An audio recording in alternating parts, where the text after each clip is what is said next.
तो देखिए नेक्स्ट है इलेक्ट्रिक फील्ड। अब आपको पता है कि फोर्सेस दो तरह की होती है, एक कांटेक्ट फोर्सेस, एक नॉन कांटेक्ट फोर्सेस। तो जो कांटेक्ट फोर्सेस होती हैं वो फिजिकल टच से लगती हैं, लेकिन दूसरी होती हैं नॉन कांटेक्ट फोर्सेस, उनको हम फील्ड फोर्सेस भी बोलते हैं।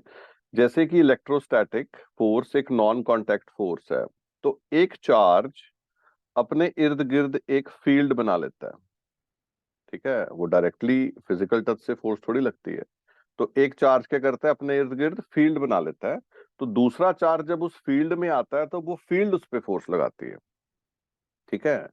तो जितनी भी नॉन कांटेक्ट फोर्सेस होती हैं वो हमेशा एक चीज फील्ड बनाती है, फिर फील्ड दूसरे पे फोर्स लगाती है। अगर वो दूसरा चार्ज वहां पे है जहां पे कम फील्ड है तो कम फोर्स महसूस करता है, अगर वहां पे है जहां ज्यादा फील्ड है तो ज्यादा फील्ड महसूस करता है। तो वो सारी स्पेस अराउंड अ चार्ज जिसमें वो दूसरे पे फोर्स लगा सकता है, उस पूरी स्पेस को हम बोल देते हैं electric field. So electric field is space around charge in which it can exert electric force on other charge. अब ठीक है, वो सारी स्पेस को तो हम इलेक्ट्रिक फील्ड बोलते हैं, लेकिन उस इलेक्ट्रिक फील्ड का कहीं कहीं मैग्नीट्यूड ज्यादा होगा, कहीं कहीं कम होगा। सो जो स्ट्रेंथ ऑफ इलेक्ट्रिक फील्ड होती है एट अ पॉइंट, उसको बोलते हैं इलेक्ट्रिक फील्ड इंटेंसिटी, ठीक है। तो जो मैग्नीट्यूड ऑफ इलेक्ट्रिक फील्ड होगा that is electric field intensity. Mathematically इसको ये भी बोला जाता है, it is force experienced by unit positive charge. तो जो +1 चार्ज फोर्स महसूस करेगा उसको बोलते हैं मैग्नीट्यूड ऑफ इलेक्ट्रिक फील्ड, यानी इलेक्ट्रिक फील्ड इंटेंसिटी। तो यहां से हमें यह भी पता लगता है कि जब आपने इलेक्ट्रिक फील्ड निकालनी हो ना तो आपने फोर्स ही निकालनी है, लेकिन फोर्स इस बार किस पे निकालनी है, +1 पे। तो अगर वो कहीं भी न्यूमेरिकल में कहेगा कि आप इलेक्ट्रिक फील्ड निकालो, आप वहां +1 रख देना और +1 पे निकालना फोर्स ही, लेकिन आपको क्या मिलेगी, वो इलेक्ट्रिक फील्ड। तो इसका मतलब अगर +1 पे फोर्स ई लग रही है तो उसकी जगह अगर चार्ज क्यू आ जाएगा तो फोर्स कितनी लगेगी, क्यू ई, ठीक है। तो जो फोर्स का फॉर्मूला होता है इन टर्म्स ऑफ इलेक्ट्रिक फील्ड वो होता है क्यू ई। यानी अगर कहीं ऑलरेडी इलेक्ट्रिक फील्ड लगी हुई है और वहां पे आपने चार्ज रख दिया तो वो चार्ज कितनी फोर्स महसूस करेगा, क्यू ई। लेकिन इतना याद रखें, जो पॉजिटिव चार्ज है वो फोर्स महसूस करेगा in direction of field, and जो नेगेटिव चार्ज है वो फोर्स महसूस करेगा in direction opposite to field. तो यहाँ पे इसका मतलब इलेक्ट्रिक फील्ड इंटेंसिटी का हम ये भी कह सकते हैं it is force per unit charge, इसलिए इसकी यूनिट है न्यूटन पर कूलम। और अगर आप फोर्स की डिमेंशन डाल दोगे mL t-2 और क्यू की AT, तो इसकी डिमेंशन आ जाएगी mL t-3 A-1। So what is electric field, electric field क्या होता है, एक चार्ज के इर्द गिर्द स्पेस जिसमें वो दूसरे पे फोर्स लगा सकता है, उसका जो मैग्नीट्यूड होता है उसको बोलते हैं इलेक्ट्रिक फील्ड इंटेंसिटी। कभी भी न्यूमेरिकल करना है, find electric field at this point due to number of charges, वहां पे +1 रख के फोर्स निकाल लेना, आपको क्या मिल जाएगी, इलेक्ट्रिक फील्ड। इस लेकिन अगर आपको इलेक्ट्रिक फील्ड गिवन और आपने फोर्स निकालनी है तो क्या फॉर्मूला लगाओगे, क्यू ई। डायरेक्शन कौन सी दिखाओगे, पॉजिटिव को फील्ड वाली डायरेक्शन में फोर्स लगेगी, नेगेटिव को in direction opposite to field लगेगी। जैसे यहाँ पे क्वेश्चन देखें, एनसीईआरटी का है, find magnitude and direction of electric field to balance electron in air. इस इलेक्ट्रॉन को हमने एयर में बैलेंस करना है। तो धरती माता इसको नीचे को फोर्स लगा रही है mg, ठीक है। हम नीचे को इलेक्ट्रिक फील्ड लगा देंगे ई, तो फोर्स किधर को लगेगी, इलेक्ट्रॉन नेगेटिवली चार्ज है तो ऊपर को लगेगी क्यू ई। क्यू कितना होता है, ई फॉर इलेक्ट्रॉन। तो अगर इलेक्ट्रॉन इक्विलिब्रियम पे बैलेंस है तो ऊपर की फोर्स और नीचे की फोर्स बराबर कर दें, आपको इलेक्ट्रिक फील्ड मिल जाएगी। अब उसने बी पार्ट बोला, अगर आपने direction of electric field reverse कर दी तो फाइंड एक्सेलरेशन। तो भाई साहब फोर्स नीचे हो जाएगी ना फिर, ऑपोजिट टू इलेक्ट्रिक फील्ड। तो फोर्स हो जाएगी mg प्लस ई इंटू ई, और ई इंटू ई का मैग्नीट्यूड भी तो mg के बराबर था, यानी नेट फोर्स हो जाएगी 2mg, मास से डिवाइड कर दो, उसकी एक्सेलरेशन आ जाएगी 2g। नेक्स्ट है electric field intensity due two point charge. तो अगर हमारे पास एक पॉइंट चार्ज हो, उसकी वजह से पी पॉइंट पे इलेक्ट्रिक फील्ड इंटेंसिटी निकालनी हो, तो मैं अगर आप न्यूमेरिकल कर रहे हो फिर तो आप +1 चार्ज रख देना, लेकिन यहाँ पे हम क्या रखेंगे, क्यू नॉट चार्ज। तो अगर चार्ज क्यू नॉट पे जो फोर्स लगा रहा है, let's say that is F, तो एफ कितना हो जाएगा, 1/4πε0 Q into Q0 by R square by Coulomb's law. So what is electric field? It is force per unit charge. तो Q0 से डिवाइड कर देंगे तो Q0 कट जाएगा. So electric field due to point charge का formula क्या निकल के आएगा? Q/4πε0 R square. Q0 को बोलते हैं टेस्ट चार्ज और Q0 काफी छोटा होना चाहिए ताकि वो अपने इर्द गिर्द इसकी फील्ड को डिस्टॉर्ट ना कर दे. अगर आप वेक्टर फॉर्म में चाहते हो तो देखो इधर को पोजीशन वेक्टर है, उधर कोई लग रही है फोर्स, वही फील्ड है बिकॉज आपने पर यूनिट चार्ज निकाल देनी है. तो आप क्या करोगे? कुछ नहीं करोगे, साथ में एक पोजीशन वेक्टर यानी डायरेक्शन डाल दोगे आर कैप, बिकॉज डायरेक्शन तो वही है ना, आर जो आर की डायरेक्शन है वही एफ की है, बट डायरेक्शन किससे ली जाती है? यूनिट वेक्टर से. फिर यूनिट वेक्टर को डाल दो vector divided by its magnitude, तो नीचे क्यूब आ जाएगा. So electric field intensity due two point charge का फॉर्मूला होता है Q/4πε0 R square because it is force experienced by +1 charge. Next इस पे सेम कूलम्स लॉ वाला प्रिंसिपल ऑफ सुपरपोजिशन लगेगा. अगर एक पॉइंट पे आपने खूब सारे चार्जेस की वजह से फील्ड निकालनी है तो वहां पे आप +1 रख दो, सबकी अपनी अपनी फील्ड बन जाएगी. या तो Q0 रख के फोर्स निकाल के Q0 से डिवाइड कर लो, नहीं तो +1 रख के सबकी अपनी अपनी फील्ड निकाल लो. सभी फील्ड्स बना रहे हैं चार्जेस, तो जो नेट फील्ड होगी वो सारी फील्ड्स का क्या होगी? Vector sum. तो कुछ नहीं करना, जब भी आपने इलेक्ट्रिक फील्ड निकालनी एक पॉइंट पे तो आप क्या करें? वहां पे +1 चार्ज रखते हैं. +1 चार्ज रख के आप सबकी फील्ड निकाल लें और सारी फील्ड्स को वेक्टोरली जोड़ लें. ठीक है, जैसे यहाँ पे एक न्यूमेरिकल देखें, यहाँ पे दो चार्जेस हैं, यहाँ पे चार्ज Q पड़ा है और यहाँ पे भी चार्ज Q पड़ा है. ये दो चार्जेस की वजह से टेक्निकली यहाँ 4 क्वेश्चन इकट्ठे सॉल्व होने वाले हैं. ठीक है, आपने ये डिस्टेंस A मान लो. ठीक है, let's say this distance is A, ये भी A, ये इतना भी A, ये भी A और ये भी A. ठीक है, आपने क्या करना है? इलेक्ट्रिक फील्ड निकालनी है पॉइंट A पे. तो जहां इलेक्ट्रिक फील्ड निकालनी +1 रखो, ये Q को मैं पॉजिटिव मान रहा हूं, ये प्लस को रिपेल करेगा, ये वाला Q भी रिपेल करेगा, तो दोनों की इलेक्ट्रिक फील्ड एक ही डायरेक्शन में आएगी, ऐड कर देंगे.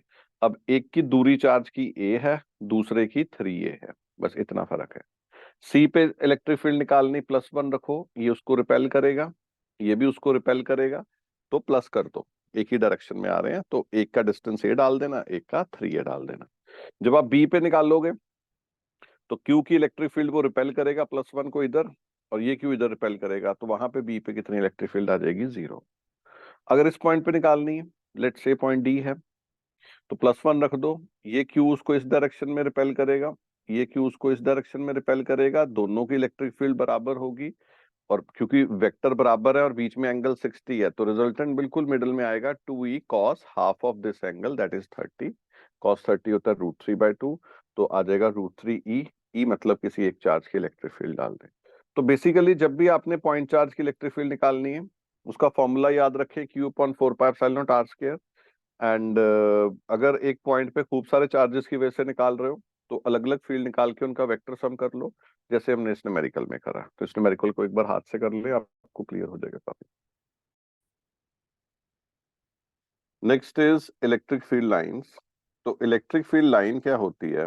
It is a path straight और curved in electric field such that tangent to it at any point gives the direction of electric field intensity at that point. तो electric field basically जब हम electric field को paper पे represent करते हैं उसके लिए कॉन्सेप्ट है. तो इसको बनाया ऐसे जाता है कि इसके किसी भी पॉइंट पे अगर हम टेंजेंट ड्रॉ करें तो वो हमें डायरेक्शन ऑफ इलेक्ट्रिक फील्ड देगा एट दैट पॉइंट. ठीक है, एंड इसकी कुछ प्रॉपर्टीज हैं. पहली property, electric field lines are continuous curves. They usually start from positive charge and end on negative charge, और अगर नेगेटिव चार्ज नहीं है तो extend to infinity, but they do not form close loops. मतलब positive से अगर negative दोनों हैं तो पॉजिटिव से स्टार्ट होकर नेगेटिव पे खत्म हो जाएगी, लूप नहीं बनाएगी. जैसे सिंगल पॉजिटिव चार्ज है तो इससे इलेक्ट्रिक फील्ड लाइंस निकलेंगी, और कोई और चार्ज नहीं है तो इन्फिनिटी पे चली जाएगी. ठीक है, अगर चार्ज नेगेटिव है तो इन्फिनिटी से इलेक्ट्रिक फील्ड लाइंस आएंगी और उसमें कन्वर्ज कर जाएंगी. ये होगी सिंगल चार्ज की इलेक्ट्रिक फील्ड. अगर आप देखें दो चार्जेस की, तो पॉजिटिव से निकलेंगी और नेगेटिव पे जाके खत्म हो जाएंगी, यानी पॉजिटिव से कुछ निकलेंगी तो बाहर को लग जाएंगी और नेगेटिव पे आके कन्वर्ज करेंगे। इस शेप को लॉन्गिट्यूडनल शेप बोलते हैं। तो यहाँ पे इलेक्ट्रिक फील्ड लाइंस कॉन्ट्रैक्ट करती हैं, तो बोला जाता है they contract longitudinally because of this shape, longitudinal shape है। एंड जब दोनों चार्ज पॉजिटिव हैं या दोनों नेगेटिव हैं, इसको करेक्ट कर लें, दोनों पॉजिटिव के लिए बनी हुई है, तो ये जैसे पॉजिटिव से निकलेगी तो दूसरा भी पॉजिटिव है, दोनों फील्ड्स एक दूसरे को रिपेल करेंगी, तो इलेक्ट्रिक फील्ड लाइंस एक दूसरे को रिपेल करती ऐसी शेप बनाएंगी। तो ये जो शेप होती है इसको बोलते हैं लेटरल। सो दे एक्सपैंड लेटरली, जो एक्सपैंड करती है लेटरली करती है। एंड अगर ये बीच वाला पॉइंट होता है न्यूट्रल पॉइंट, अगर तो ये दोनों चार्जेस बराबर हैं तो मिडल में आएगा। सपोज पहले वाला चार्ज बड़ा है तो इसकी इलेक्ट्रिक फील्ड लाइन उसको आगे तक धकेल देंगी, तो न्यूट्रल पॉइंट यहाँ पे आएगा। इसका मतलब दे एक्सर्ट लेटरल प्रेशर, इसलिए ये बोला जाता है। अगला होता है electric field lines do not intersect, ये कभी भी इंटरसेक्ट नहीं करेंगी, बिकॉज अगर ये इंटरसेक्ट करी तो एक पॉइंट पे दो डायरेक्शंस आ जाएंगी विच इज नॉट पॉसिबल। अगला point, electric field lines are always normal to surface of conductor, ये हमेशा नॉर्मली निकलेंगी, बिकॉज अगर ये नॉर्मल नहीं होंगी देन उसका एक कंपोनेंट पैरेलल टू सरफेस आ जाएगा। जब एक कंपोनेंट पैरेलल टू सरफेस आ जाएगा तो चार्ज मूव करने लग जाएगा, और ऐसा होता नहीं है। चार्ज जब रहता है किसी कंडक्टर पे तो वो स्टेशनरी रहता है। एंड आप सेकंड रीजन कह सकते हो कि एक दूसरे पे लेटरल प्रेशर लगाती हैं, so in order to be stable they have to be perpendicular, किसी एंगल पे होंगी तो स्टेबिलिटी नहीं आएंगी ना, इंटरसेक्ट कर जाएंगी। सो दो रीजन है, एक तो अगर परपेंडिकुलर नहीं होंगी तो एक उसका कंपोनेंट अलोंग द डायरेक्शन आ जाएगा, वो वाला कंपोनेंट चार्ज को मूव कराएगा, और चार्ज मूव नहीं करता हमें पता है, ठीक है ना। एंड दूसरा, एक दूसरे पे लेटरल प्रेशर लगाती हैं, and in order to be stable they need to be perpendicular. Next is electric field inside a conductor is always zero, therefore no electric field lines exist inside a conductor। होता क्या है कि जब आप ऐसे electric field lines जा रही हैं, बीच में कंडक्टर रख दो तो उसके अंदर कोई फील्ड नहीं रहती, बिकॉज उसके अंदर जितनी अप्लाइड फील्ड होती है कंडक्टर उतनी ही अपनी फील्ड इंड्यूस कर लेता है। जैसे यहाँ पे पॉजिटिव चार्ज है तो कंडक्टर का नेगेटिव चार्ज एकदम से यहाँ इंड्यूस हो जाएगा, और यहाँ पे एकदम से पॉजिटिव चार्ज इंड्यूस हो जाएगा। तो ये पॉजिटिव टू नेगेटिव अपनी फील्ड बना लेता है, जो एक्सटर्नल फील्ड को कैंसिल आउट करके इसके अंदर जो फील्ड होती है जीरो। सो अप्लाइड फील्ड कंडक्टर के अंदर रहती है लेकिन इंड्यूस भी हो जाती है, इक्वल एंड ऑपोजिट, तो नेट क्या हो जाती है, जीरो। एंड जो तुम्हारे डाइलेक्ट्रिक होते हैं उनके अंदर नेट फील्ड, क्योंकि वो इक्वल एंड ऑपोजिट इंड्यूस नहीं कर पाते, वो थोड़ी करते हैं, उनके अंदर इलेक्ट्रिक फील्ड जीरो नहीं हो पाती, उसके अंदर ई बाय के हो जाती है, 1/k टाइम्स हो जाती है, रिड्यूस हो जाती है, जिसको हम बोलते हैं reduced field. Electric field lines are always proportional to magnitude of charge, जो बड़ा चार्ज है उसमें ज्यादा फील्ड लाइन निकलेंगी, जो कम छोटा है उसमें से कम निकलेंगी।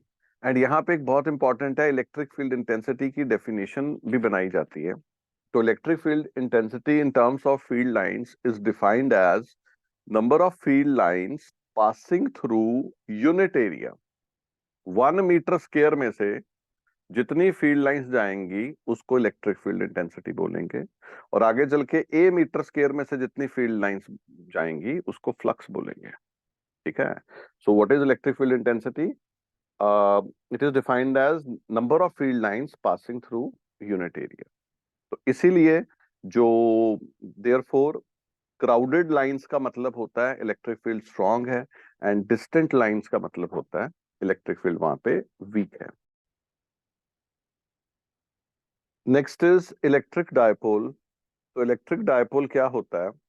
It is defined as equal and opposite charges, जब एक चार्ज एंड दूसरा चार्ज दोनों मैग्नीट्यूड में सेम और साइन में एग्जैक्टली ऑपोजिट हो, और उनके बीच में कुछ डिस्टेंस हो d, separated by some distance जो यहाँ पे 2a है, तो that is called electric dipole. और जो उनका मिड पॉइंट है उसको बोलते हैं centre of dipole. And dipole पे नेट चार्ज हमेशा जीरो होता है, net charge on dipole is always zero, because charges एक ही जगह पे नहीं पड़े हुए, उनके बीच में कुछ डिस्टेंस है, इसलिए उनकी इलेक्ट्रिक फील्ड हर जगह पे जीरो नहीं होती। So what is electric dipole? It is defined as equal and opposite charges separated by some distance, and net charge of dipole is always 0. And to measure or compare strength of electric dipole, we define a vector quantity called dipole moment, which is equal to charge, any charge का magnitude into distance between both the charges. और ये एक vector quantity है जिसकी direction है negative to positive. सो हम dipole movement define करते हैं which is equal to q into 2a, और वो एक वेक्टर क्वांटिटी है जिसकी डायरेक्शन आपने लेनी है नेगेटिव चार्ज से पॉजिटिव चार्ज. तो चार्ज की यूनिट होती है कूलम और डिस्टेंस की मीटर, तो इसकी यूनिट होती है कूलम मीटर, और कूलम की होती है AT और मीटर की L, तो डिमेंशन आती है ATL. और अगर आपको डायपोल मूवमेंट ऐसे गिवन है एक लाइन में तो प्लस कर दो, ऑपोजिट तो माइनस करो मैग्नीट्यूड में, 90 डिग्री पे तो पाइथागोरस लगाओ. दो डाइपोल्स हैं इक्वल मैग्नीट्यूड के और बीच में एंगल 60 है, तो क्या हो जाएगा उनका resultant 2p cos half of that angle. यानी आपको जब भी डाइपोल मूवमेंट को जोड़ना है तो आपने उनको वेक्टर क्वांटिटी की तरह जोड़ना है.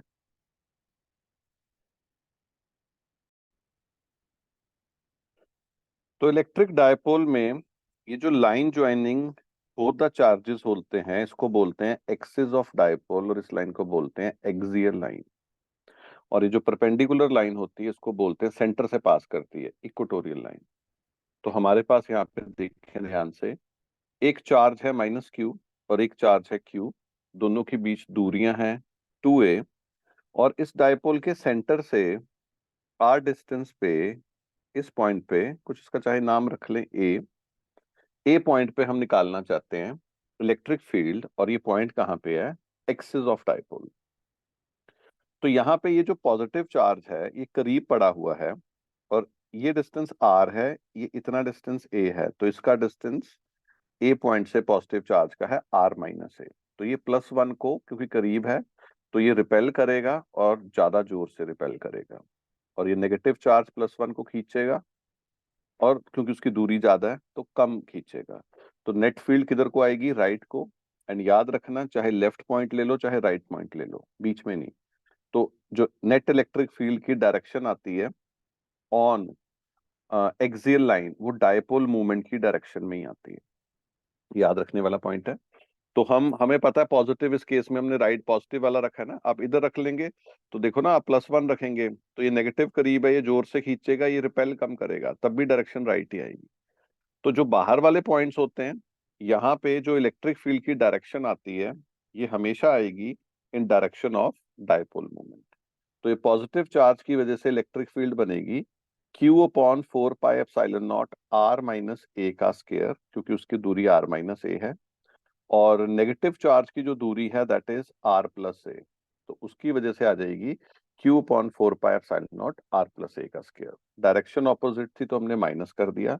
आप एलसीएम ले, यहाँ पे पहुंच जाएंगे, 2 कॉमन ले लें, Q इंटू 2a को P लिख दें, ये फॉर्मूला बन जाएगा electric field due to dipole on axis. And direction कौन सी होती है, डायरेक्शन ऑफ डायपोल मूवमेंट, ये लिखी हुई है. शॉर्ट डायपोल में आर ए से काफी बड़ा होता है, तो आपने r² - a² को अप्रोक्सीमेटली r² डाल देना है. तो नीचे r की पावर 4 बन जाएगी, एक r से कट जाएगी, तो फॉर्मूला क्या बन जाएगा ये बिल्कुल नहीं भूलना, 2p/4πε0 r³. एंड यहाँ पे electric field is inversely proportional to r³, ये उसका ग्राफ होता है. सो एक्सियल लाइन पे इलेक्ट्रिक फील्ड किधर होगी, in direction of dipole and moment. And ये नॉर्मल डायपोल के लिए फॉर्मूला है, एंड एक्सियल वाला तो आप भूल ही नहीं सकते. 2p/4πε0 r³, पॉइंट चार्ज के लिए होता है इनवर्सली प्रोपोर्शनल टू r², यहाँ पे होता है r³. और यहाँ पे देखें अगेन वही हमने डायपोल लिया जिसकी डायपोल मूवमेंट की डायरेक्शन राइट को है. अगर मैं सेंटर से r डिस्टेंस इक्वेटोरियल लाइन पे निकालना चाहूँ इलेक्ट्रिक फील्ड, तो मैं यहाँ पे +1 चार्ज रखूंगा, ये नेगेटिव +1 को खींचेगा और पॉजिटिव +1 को रिपेल करेगा. तो लेकिन दोनों का डिस्टेंस बराबर है, चार्ज का मैग्नीट्यूड बराबर है, तो सेम इलेक्ट्रिक फील्ड लगाएंगे. Suppose this angle is theta, तो ये भी थीटा, तो ये दोनों भी थीटा और थीटा, तो नेट इलेक्ट्रिक फील्ड बिल्कुल मिडल में आएगी 2e cos थीटा. आप e की वैल्यू डाल दें, e की वैल्यू क्या होगी, Q/4πε0, ये दूरी r+a² अंडर द रूट का स्क्वायर, तो रूट हट जाएगा, फिर आप कॉस थीटा को पुट कर दें बेस अपॉन हाइपोटेन्यूज, तो यहाँ पे ए आ जाएगा। और जब आप यहाँ पे डालेंगे A upon under root R square plus A square, तो ऊपर आ जाएगा 2qa विच इज पी, और नीचे आ जाएगा R square plus A square की पावर 3/2। लेकिन डायरेक्शन पे ध्यान दें, डायरेक्शन इलेक्ट्रिक फील्ड की डायपोल मूवमेंट के एग्जैक्टली ऑपोजिट आएगी। ये याद रखें, इक्वेटोरियल लाइन पे इलेक्ट्रिक फील्ड किधर होती है, in direction opposite to dipole movement. And for short dipole denominator में R square plus A square को आर स्क्र डाल दें, तो आर स्क्र की पावर जब आप 3/2 लोगे तो वो आर क्यूब बन जाएगा। तो वो यहाँ पे फॉर्मूला बनेगा पिछले वाले का half, P upon 4πε0 R cube. तो इसका मतलब शॉर्ट डाइपोल के लिए सेम डिस्टेंस पे एक्सियल लाइन और इक्वेटोरियल लाइन में इलेक्ट्रिक फील्ड का जो रेशियो होता है वो 2:1 होता है। याद रखने वाली चीज है। Next is torque on dipole in uniform electric field.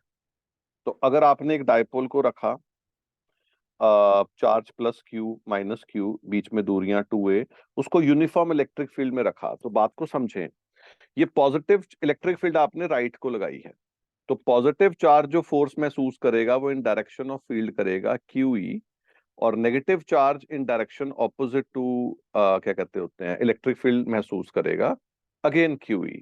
तो इसके ऊपर जो नेट फोर्स आएगी ना वो जीरो हो जाएगी।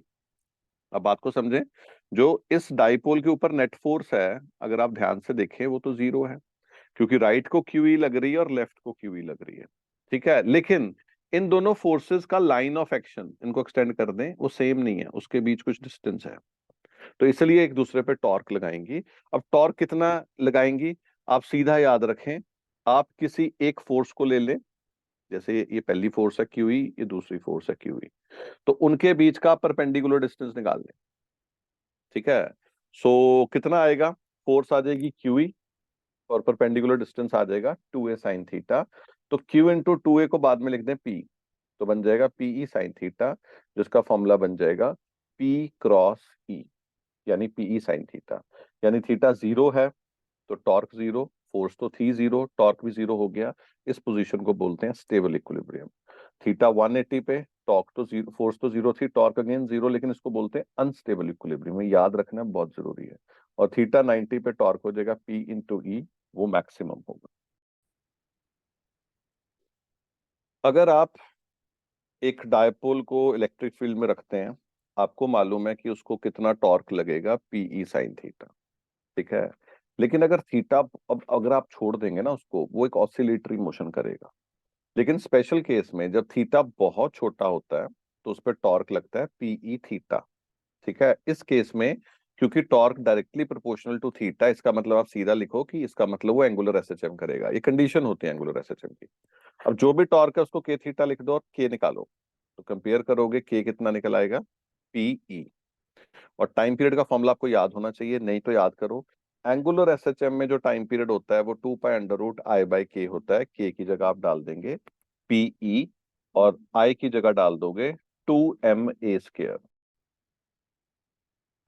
सो एंगुलर एसएचएम कितना आ गया, 2π√I/K, यानी 2π√I/PE, I की वैल्यू 2ma²। नेक्स्ट होता है potential energy of dipole. Suppose आपके पास, जब भी पोटेंशियल एनर्जी निकालनी है आपने वर्क निकालना है, तो जब फोर्स वाली दुनिया होती है तो वर्क होता है F.dx, और जब रोटेट, किसी चीज को आप रोटेट करते हो तो वर्क होता है टाउ डी थीटा का इंटीग्रेशन।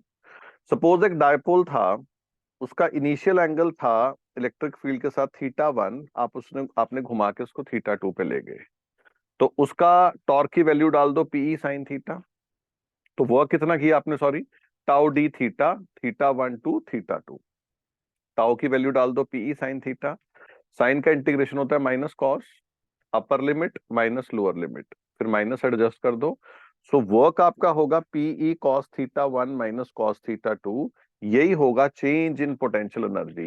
ये वो नहीं होगा, पोटेंशियल एनर्जी कभी भी एब्सोल्यूट नहीं होती, this is change in potential energy. तो इसका मतलब जब भी वो कहेगा फाइंड वर्क डन और change in potential energy from 30 to 60, तो θ1 को 30 डाल दो, θ2 को 60 डाल दो। कई बार वो सीधा कह देता है find potential energy at 45, that means उसने बाय डिफॉल्ट θ1 को 90 डाला है। तो अगर मैं θ1 को 90 डालूं तो cos 90 जीरो होता है, और θ2 को थीटा डाल दूं तो आ जाएगा माइनस PE cos थीटा। तो जब सीधा बोल देगा फाइंड पोटेंशियल एनर्जी एट 45, यानी उसने 90 को 0 मानी हुई है, तो आपको फिर ये मान के चलना होती तो वो भी चेंज है, लेकिन उसने इनिशियल केस 90 का माना है।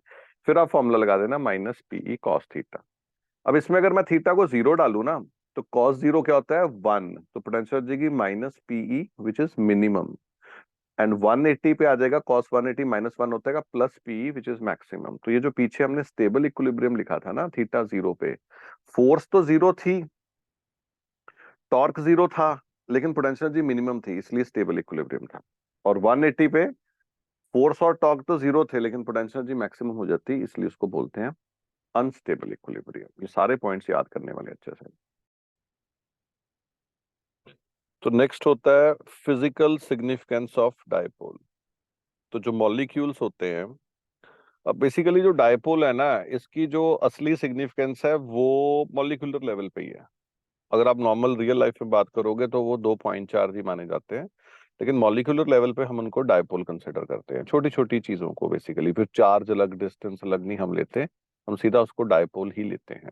ठीक है। सो टाइप्स ऑफ मॉलिक्यूल कौन कौन से होते हैं? एक तो पोलर मॉलिक्यूल्स होते हैं, एक नॉन पोलर मॉलिक्यूल्स होते हैं। वो मॉलिक्यूल्स जिनका centre of mass positive charge का और नेगेटिव चार्ज का कोइंसाइड नहीं करता, जैसे पॉजिटिव नेगेटिव का सेंटर ऑफ मास अलग अलग डिस्टेंस पे आ रहा हो, उन मॉलिक्यूल्स को बोलते हैं पोलर मॉलिक्यूल्स। Example water. और जिनका सेंटर ऑफ मास एक ही जगह पे होता है, उनको बोलते हैं नॉन पोलर, जैसे कार्बन डाइऑक्साइड। अब होता क्या है कि अगर आप पोलर मॉलिक्यूल ले रहे हो और उसका कोई सैंपल कंसिडर कर रहे हो, सपोज आपने 10 ग्राम 20 ग्राम पानी ले लिया, तो उसमें वो इतने रैंडमली अरेंज्ड होते हैं उसके मॉलिक्यूल्स कि उसका नेट डायपोल मोमेंट 0 आ रहा होता है। पर जब आप उसको एक्सटर्नल फील्ड अप्लाई करते हो, तो डायपोल्स अलाइन हो जाते हैं इन डायरेक्शन ऑफ फील्ड, फिर वो स्ट्रॉन्ग इलेक्ट्रिक फील्ड बनाते हैं। लेकिन जो नॉन पोलर मॉलिक्यूल्स होते हैं, उनके तो पहले ही 0 थे, तो सैंपल में तो 0 होना ही होना है। लेकिन जब आप भी उन पे इलेक्ट्रिक फील्ड लगाते हो, सपोज एक पोलर नॉन पोलर मॉलिक्यूल था, आपने इलेक्ट्रिक फील्ड लगाई, तो इसका पॉजिटिव चार्ज राइट को फोर्स महसूस करेगा, नेगेटिव लेफ्ट को महसूस करेगा, उनमें भी कुछ डायपोल मूवमेंट जनरेट हो जाता है।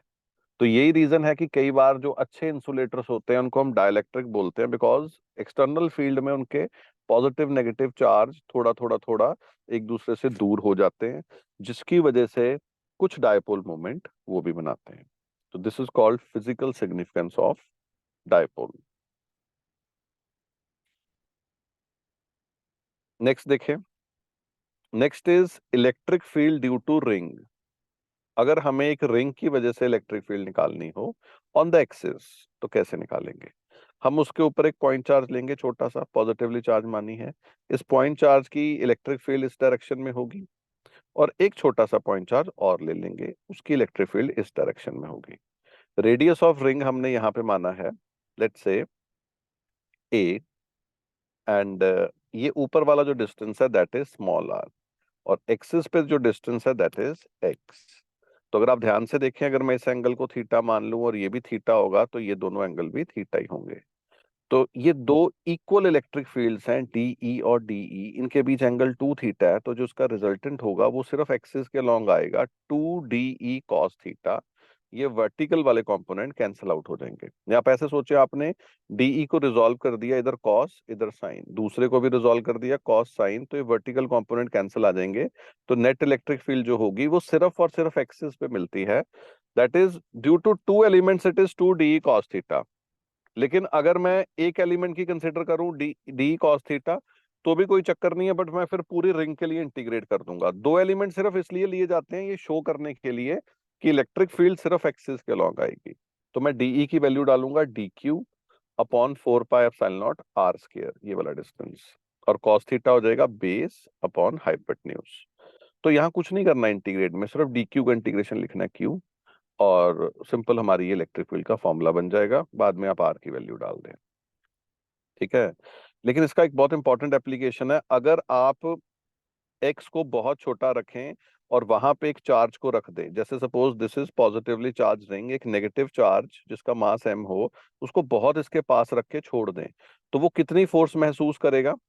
एक सेकंड, एक चीज और, ये जो इसका ग्राफ बनता है ना इलेक्ट्रिक फील्ड का, वो ऐसा बनता है कि दोनों तरफ इलेक्ट्रिक फील्ड पहले बढ़ती है फिर घटती है।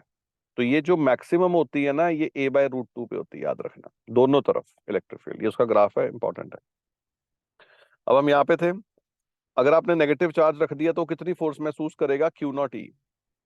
तो E की वैल्यू से मल्टीप्लाई कर दो।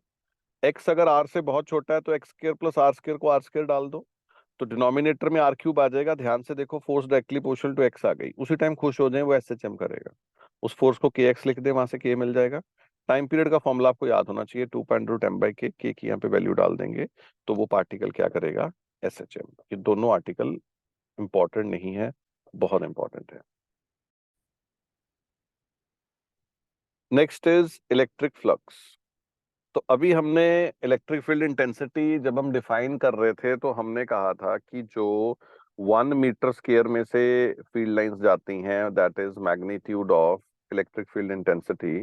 तो ए में जो जाएंगी वो कितनी जाएंगी, E × A, उसको बोलते हैं electric flux. So electric flux is defined as total number of electric field lines passing through given area. Mathematically it is E.A, यानी EA cos theta. Theta is angle between area का जो normal होता है and electric field. तो यानी अगर plane के साथ एंगल दे रखा है 30, ठीक है, तो आपने नॉर्मल वाला लिखना है 60। तो theta is angle between, clearly mentioned है, electric field and area vector. Area vector की डायरेक्शन कौन सी होती है, नॉर्मल। कुछ स्पेशल केसेस याद रखें, अगर अगर इलेक्ट्रिक फील्ड के बिल्कुल परपेंडिकुलर ही एरिया पड़ा हुआ है, सरफेस परपेंडिकुलर है, तो एरिया वेक्टर का एंगल 0 हो जाएगा, फ्लक्स हो जाएगी EA, याद रखें हमेशा। तो जब प्लेन प्लेन परपेंडिकुलर होगा तो सारी फील्ड लाइन उसमें से पास करेंगे, उसका फ्लक्स हो जाएगा EA। और जब एरिया ऐसे बिल्कुल पैरेलल पड़ा होगा इलेक्ट्रिक फील्ड लाइंस की, तो जो एरिया का नॉर्मल और इलेक्ट्रिक फील्ड है उसमें एंगल आ जाएगा 90, तो फ्लक्स इज 0। ये दो स्पेशल केस याद रखें। तो पहली बात, what is electric flux, it is total number of field lines passing through given area. Mathematically it is EA cos theta, यानी E.A। अगर प्लेन सरफेस ऐसे परपेंडिकुलर पड़ा तो सीधा EA लिख देना, और अगर पैरेलल है तो 0 कर देना। यहाँ पे क्वेश्चन देखें, इलेक्ट्रिक फ्लक्स निकालनी है आपने एक एरिया से विच इज ए, वो YZ प्लेन में पड़ा है। इलेक्ट्रिक फील्ड आपकी X एक्सिस में भी, Y में भी, Z में भी। तो भाई साहब, क्योंकि वो YZ में पड़ा है तो Y की फील्ड और Z की फील्ड तो उसके पैरेलल होगी, उसकी फ्लक्स 0 आएगी। सारी फ्लक्स आएगी X एक्सिस की वजह से, तो वो आ जाएगी EA। तो E कितना था X में, E0, तो आंसर आ जाएगा E0 × A। Next is Gauss theorem. Gauss theorem ने क्या कहा, that is surface area of electric field produced by any sources over closed surface S enclosing volume V in vacuum। In short, वो क्या कहना चाह रहा है, total electric flux over closed surface in vacuum is 1/epsilon naught time total charge inside that surface। यानी वो कुछ नहीं कह रहा, वो कह रहा है इंटीग्रेशन ऑफ E.ds जो होगा, यानी आप surface integral of electric field करेंगे, दैट इज E.ds का इंटीग्रल क्लोज सरफेस के लिए, बंद सरफेस होना चाहिए, बंद रिंग नहीं, जैसे स्फीयर चारों तरफ से बंद, क्यूब। तो that is Q inside by epsilon nought, और इसमें जो Q डालना है वो विद साइन डालना है, ठीक है। तो इसका मतलब अगर कभी आंसर पॉजिटिव आता है, फ्लक्स पॉजिटिव आती है, इसका मतलब net charge inside that surface is positive and electric field is outside. और अगर कभी फ्लक्स नेगेटिव आती है तो उसके अंदर नेट चार्ज क्या है, नेगेटिव, यानी इलेक्ट्रिक फ्लक्स क्या है, नेगेटिव। यहाँ पे क्वेश्चन देखें, यहाँ पे चार्ज Q पड़ा है, 4Q स्फीयर के अंदर पड़ा है, रॉड आधी अंदर आधी बाहर, यानी उस पे रॉड पे चार्ज है -2Q, तो अंदर कितना चार्ज है, -Q। तो अगर आप ध्यान से देखें तो इस स्फीयर चार्ज कितना आ जाएगा, 4Q - Q यानी 3Q। तो इसकी फ्लक्स हो जाएगी 3Q/ε0। अगला देखें, एक क्यूब है जिसके अंदर चार्ज Q पड़ा है, तो पूरे क्यूब में से फ्लक्स क्या हो जाएगी, Q/ε0, और बड़ा सिमेट्रिकली पड़ा है सेंटर पे। तो जो फ्लक्स थ्रू ईच फेस है, वो सब में से फील्ड लाइन बराबर ही जा रही होंगी ना symmetrically. So flux through each face हो जाएगी Q/6ε0। ये नीचे वाला क्वेश्चन बहुत इंपॉर्टेंट है।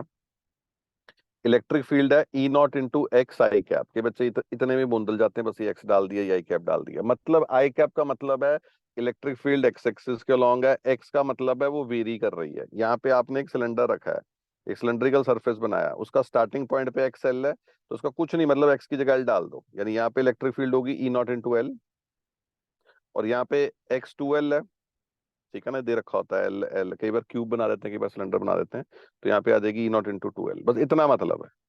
अगर आप ध्यान से देखें इसके तीन सरफेस, ये सरफेस 1, ये सरफेस 2, एक साइड वाला जो लेटरल सरफेस है दैट इज 3। तो यहाँ पे इलेक्ट्रिक फील्ड इसके अंदर जा रही है, तो फ्लक्स आपने नेगेटिव लिखनी है क्योंकि फील्ड लाइंस अंदर जा रही हैं, तो आप सीधा लिख दो E0 × L which is electric field into area A. यार एक्स की जगह एल डाला ना, वही इलेक्ट्रिक फील्ड आएगी, क्योंकि अंदर जा रही है फील्ड लाइंस सरफेस के, तो आप नेगेटिव लिखोगे फ्लक्स। यहाँ पे बाहर निकल रही हैं, तो क्या हो जाएगी 2E0 × L, this is electric field into area A. Perpendicular है ना, चक्कर ही कोई नहीं, सीधा मल्टीप्लाई करो। बट क्लोज में याद रखना, बाहर मींस पॉजिटिव, अंदर जाएंगी तो नेगेटिव। किसके अंदर? इस सरफेस के अंदर। और ये जो लेटरल सरफेस 3 है, इसमें थीटा 90 है, तो उसकी फ्लक्स 0 है, तो टोटल फ्लक्स इन दोनों को जोड़ के आ गई, that is E0 × L × A। तो वैसे तो टोटल फ्लक्स आ गई, बहुत अच्छी बात है, एक पार्ट सॉल्व हो गया। फिर वो आपसे चार्ज इन साइड पूछेगा, तो अकॉर्डिंग टू गॉस थ्योरम इसको किसके बराबर करोगे? Q in side by epsilon not. तो Q इन साइड आ जाएगा total flux into epsilon not, वो आपका आंसर आ जाएगा। बहुत इंपॉर्टेंट क्वेश्चन है और आम ही आया रहता है पेपर में। ये जो गॉस थ्योरम है, इसकी मदद से हम कुछ चीजों की इलेक्ट्रिक फील्ड निकालते हैं। जैसे पहले तो हमने सिर्फ इलेक्ट्रिक फील्ड पॉइंट चार्ज की पढ़ी थी, फिर हमने डाइपोल की पढ़ी, फिर हमने रिंग की पढ़ी।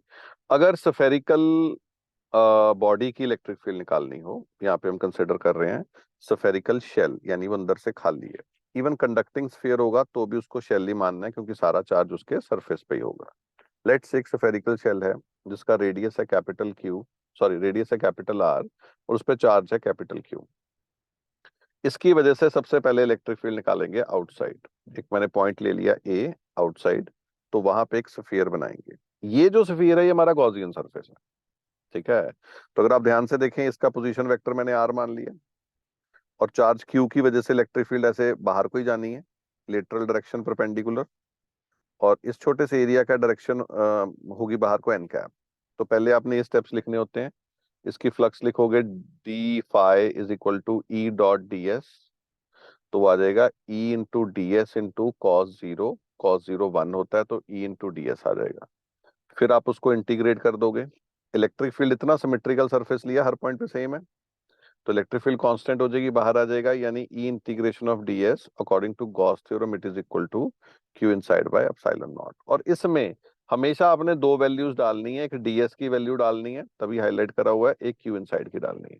डीएस होगा आपका Gaussian surface which is 4πr², और क्यू इनसाइड, इसके अंदर चार्ज देखें कितना, सारा चार्ज इसी के अंदर तो है, तो क्यू, तो इलेक्ट्रिक फील्ड आ जाएगी Q/4πε0r²। यहाँ से ये भी पता लगता है जो स्फीयर बाहर वाली दुनिया के लिए बिहेव करता है वो काफी पॉइंट चार्ज की तरह ही बिहेव करता है। जब आप सरफेस पे हो तो छोटा आर कितना हो जाएगा? कैपिटल आर, तो ये फॉर्मूला बन जाएगा। लेकिन जब आप अंदर जाओगे तो अपना गॉसियन सरफेस अंदर बनाओगे, तो उस सरफेस के अंदर कोई चार्ज थोड़ी है, तो क्यू इनसाइड 0 होने की वजह से स्फेरिकल शेल के अंदर इलेक्ट्रिक फील्ड 0 होती है। तो उसका ग्राफ ऐसे होता है, पहले इलेक्ट्रिक फील्ड 0 रहती है, फिर सडनली डेवलप होती है सरफेस पे, फिर इनवर्सली प्रोपोर्शनल टू r² होती है। This is yes. अगर ये स्फेरिकल शेल ना होता, यूनिफॉर्मली चार्ज होता, पूरे पे चार्ज क्यों फैला होता, सिर्फ सरफेस पे ना होता, तो देखो आउटसाइड और सरफेस पे तो कोई फर्क नहीं पड़ने वाला, वो तो सेम आंसर आना है। सिर्फ जो फर्क आना है वो इनसाइड आना है। तो आउटसाइड और सरफेस में तो क्यू इनसाइड सेम है। अब अगर आप अंदर हो ना, अपना गॉसियन सरफेस अंदर बनाओगे, तो वो जो छोटा आ रहा है उसके अंदर चार्ज 0 थोड़ी है। आपने तो यहाँ पे पहुंच जाना ना, ये integration ds is equal to Q inside by epsilon naught. Ds तो 4πr² लिख दोगे, जो क्यू इनसाइड है वो यूनिटरी मेथड से निकाल लेना। पूरे का वॉल्यूम कितना है? 4/3πr³। उतने में चार्ज पूरा क्यू फैला हुआ है। वॉल्यूम 1 में कितना हो जाएगा? Q/4/3πr³। तो ये जो छोटा वॉल्यूम है 4/3πr³, उतने में कितना हो जाएगा? उससे मल्टीप्लाई कर देंगे, 4/3π कट जाएगा, तो क्यू इनसाइड आ जाएगा QR³ अपॉन कैपिटल R³। वो वैल्यू यहाँ पे रख दें, r² कट जाएगा, तो यहाँ से आपको इलेक्ट्रिक फील्ड का फॉर्मूला मिल जाएगा, and it is directly proportional to r। तो इसका ग्राफ कैसा बनेगा? अंदर ये डायरेक्टली प्रोपोर्शनल होगा, फिर सरफेस के बाद इनवर्सली प्रोपोर्शनल होगा। ये बहुत अच्छे से करना है, ये जनरली थ्योरी में आ जाती है, एक आधी गॉस की तो आती है। अगर इन्फिनाइट लॉन्ग वायर है, उसकी वजह से r डिस्टेंस पे आपको इलेक्ट्रिक फील्ड निकालनी है, तो आप एक सिलेंड्रिकल सरफेस लेंगे। जो लाइन की सिमेट्री होती है वो सिलेंड्रिकल होती है, और जो वायर है उसका चार्ज पर यूनिट लेंथ जो हमने माना हुआ है, दैट इज हमने मान लिया है लैम्डा। तो what is lambda? Lambda is charge per unit length. ठीक है। तो इसमें अगर आप ध्यान से देखें, वायर की इलेक्ट्रिक फील्ड बाहर को आनी है। तो ये जो ऊपर वाला सरफेस है, इसमें और एरिया में 90 है एंगल, तो इसकी फ्लक्स जीरो, नीचे वाले सेकंड सरफेस की जीरो। जो सारी फ्लक्स आनी है ये साइड वाले सरफेस की आनी है। ठीक है। और आपने सीधा वहां पे पहुंच जाना है। E integration of DS is equal to Q inside by epsilon nought. So what is DS? आपका ये साइड वाला lateral surface which is 2 pi R into L, जो सिलेंडर का लेटरल सरफेस होता है। And what is charge inside? तो charge inside ध्यान से देखें, आपकी वायर एल लेंथ के अंदर है, आपके गॉसियन सरफेस के अंदर। तो 1 लेंथ में चार्ज है लैम्डा, तो एल में कितना होगा? Lambda L. तो आप क्यू इनसाइड की जगह लैम्डा एल डाल दें। एल ने एल को मारा, तो इलेक्ट्रिक फील्ड का फॉर्मूला बनेगा lambda upon 2 pi epsilon naught r. It is electric field due to infinite long wire and it is inversely proportional to r. इसकी डेरिवेशन करनी होती है, हाथ से लिखना होता है, डायग्राम बनाना सीखना होता है, ये ग्राफ याद करना होता है। रीड मत करी जाया करे, साथ साथ बनाया करो।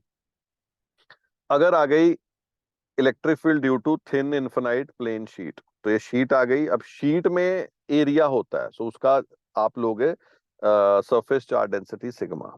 पिछले में लीनियर चार्ज डेंसिटी थी। तो जो इसकी सिमेट्री लेनी है ना, एक सिलेंड्रिकल सिमेट्री ले लो। ठीक है। और शीट बहुत थिन है, तो आप वहां नहीं रुक सकते। अगर आर डिस्टेंस पे निकालनी है तो आर आगे और आर पीछे ले लो, बिकॉज उससे क्या होगा, इलेक्ट्रिक फील्ड सेम आएगी। मतलब डिस्टेंस सेम है ना, तो इलेक्ट्रिक फील्ड भी सेम होगी। तो इसमें 3 सरफेस बनेंगे, एक ये सेकंड, एक लेटरल थर्ड। तो ये पॉजिटिवली चार्ज शीट है, इसकी इधर को इलेक्ट्रिक फील्ड बाहर है, इधर को भी बाहर है। तो सरफेस 1 और सरफेस 2 के इलेक्ट्रिक फील्ड परपेंडिकुलर है, लेट दैट सरफेस बी ए। तो इन दोनों में इलेक्ट्रिक फील्ड बाहर को ही जा रही है, तो फ्लक्स क्या आ जाएगी? ई ए, दोनों की। और ये जो साइड वाला, इसमें एरिया और इलेक्ट्रिक फील्ड में एंगल 90 बनेगा, तो इसकी फ्लक्स आ जाएगी जीरो। तो टोटल फ्लक्स आ जाएगी 2a E A. And according to Gauss theorem that is equal to Q inside by epsilon naught. अब क्यू इनसाइड कितना है? अगर ये एरिया ए है, तो सिर्फ इस सिलेंडर के अंदर ए एरिया की शीट है। तो सिग्मा 1 मीटर स्क्वायर में कितना चार्ज है? सिग्मा। तो ए में कितना होगा? सिग्मा इंटू ए। तो वहां से ए ने को मारा, तो इलेक्ट्रिक फील्ड आ जाती है sigma bye 2 epsilon not. And it is independent of distance, constant रहती है, ये डिस्टेंस पे डिपेंड नहीं करती। अगर आपने थिक शीट ले ली ना, पहले मैं थिक बताता हूँ। तो कुछ नहीं है, that is a combination of two two thin sheets. तो आप अगर बाहर कोई पॉइंट चार्ज +1 रखोगे, तो एक थिन शीट आगे एक पीछे है। तो दोनों की इलेक्ट्रिक फील्ड आनी sigma bye 2 epsilon not plus sigma bye 2 epsilon not, तो वो आ जानी sigma bye epsilon not. Simple. ये भी पेपर में कई बार आता है। जैसे सिग्मा 1 है, ये सिग्मा 2 है, sigma 1 is greater than sigma 2, दोनों पॉजिटिवली चार्ज है। बताओ ए पॉइंट पे क्या इलेक्ट्रिक फील्ड होगी? तो +1 रख दें, ये प्लस उसको रिपेल करेगा, ये प्लस भी उसको रिपेल करेगा। तो यहाँ पे इलेक्ट्रिक फील्ड प्लस कर दें, sigma 1/2 epsilon not plus sigma 2/2 epsilon not. अगर मैं यहाँ पे +1 रखूंगा, ये दोनों अगेन उसको रिपेल करेंगे, तो अगेन इलेक्ट्रिक फील्ड आ जाएगी। सेम डायरेक्शन आ गई ना, सिग्मा 1 प्लस सिग्मा 2/एप्सिलॉन नॉट। अगर मैं बीच में +1 रखूंगा, तो ये उसको राइट को रिपेल करेगा, बट ये बड़ा है, और ये उसको लेफ्ट में रिपेल करेगा। तो इलेक्ट्रिक फील्ड राइट में आ जाएगी, sigma 1 minus sigma 2/2 epsilon nought. और सिग्मा बराबर होते तो बीच में जीरो हो जाती।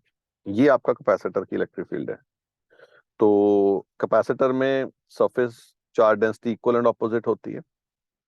अगर मैं यहाँ पे +1 रखूंगा, ये पॉजिटिव उसको अट्रैक्ट करेगा, ये नेगेटिव उसको, सॉरी उल्टा बोल दिया, यहाँ मैं +1 रखूं, ये पॉजिटिव उसको रिपेल करेगा और ये नेगेटिव उसको अट्रैक्ट करेगा। तो बाहर दोनों जगह इलेक्ट्रिक फील्ड इसमें जीरो आती है। अगर मैं अंदर की बात करूं, ये प्लस उसको रिपेल करेगा, ये माइनस अपनी तरफ अट्रैक्ट करेगा। तो ये सेम डायरेक्शन आ गई, देखो। तो इलेक्ट्रिक फील्ड आ जाएगी sigma bye 2 epsilon not plus sigma bye 2 epsilon not, यानी इंटू 2, यानी सिग्मा बाय एप्सिलॉन नॉट। यानी electric field inside capacitor is sigma bye epsilon not. तो ये आपका जो टॉपिक चैप्टर था, जिसको बोलते हैं इलेक्ट्रिक फील्ड।